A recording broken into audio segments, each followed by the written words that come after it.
OK, donc on a parlé de l'UML. Je veux juste faire une petite parenthèse parce que je parlais d'architecture logicielle, j'ai mélangé ça avec UML. Je veux juste faire une belle distinction tout de suite entre les deux. Vous allez m'entendre changer de terme assez régulièrement. L'UML, en fait, c'est le langage qu'on utilise.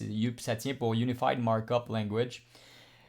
C'est pas un langage de programmation, là, c'est un langage de codification visuelle. Vous allez voir, c'est des boîtes, des flèches, des icônes, c'est des façons de communiquer visuellement, c'est assez simple, mais c'est vraiment le langage qu'on utilise. Ça existe depuis un bon moment là aujourd'hui et c'est relativement universel, je vous dirais. La plupart des bons ingénieurs en génie logiciel utilisent ce système-là spécifiquement, pour pas dire tous.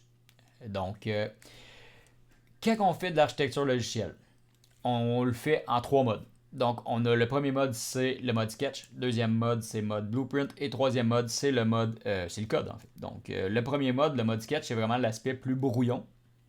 Euh, Très utile évidemment. C'est vraiment une base de planification. Le but en fait, quand on fait ça, c'est souvent de préparer, de planifier. Donc, on est en équipe, on est deux, trois personnes où j'ai des idées, je veux les communiquer avec d'autres personnes de mon équipe un peu plus tard, où je veux juste me préparer moi à faire ma partie.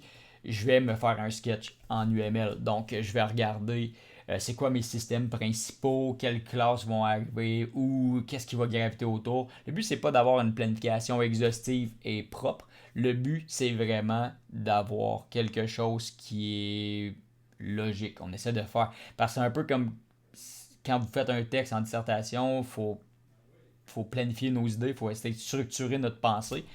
C'est ce qu'on va faire en fait. Donc c'est ce qu'on va faire surtout dans la première partie. Comme vous voyez là, j'ai écrit Forward Engineering.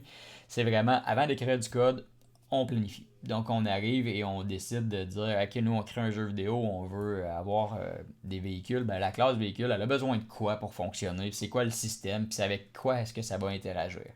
Donc idée de planification. On a aussi le mode de sketch en reverse engineering, en rétro-ingénierie.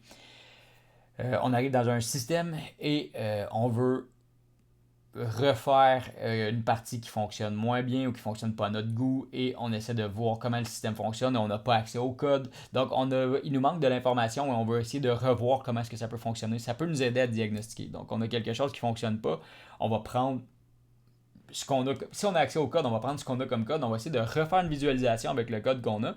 Et après ça, on va faire, OK, si ça avait été fait comme il faut, donc de façon propre, sans être improvisé, parce que malheureusement en programmation, ça arrive qu'il y a des développeurs, vous allez arriver sur des systèmes, des devs qui vont avoir aucunement planifié leur code. Et ça fait quoi? Ça fait une charge de travail de refactoring de malade. Euh, donc, ça va vous arriver dans votre vie professionnelle, c'est normal. On va faire du reverse engineering. Donc, on va aller prendre un système, on va le modéliser comme il est là. Et on va prendre une modélisation idéale et on va faire un merge entre les deux. On va regarder comment est-ce qu'on peut passer de l'état A à l'état B.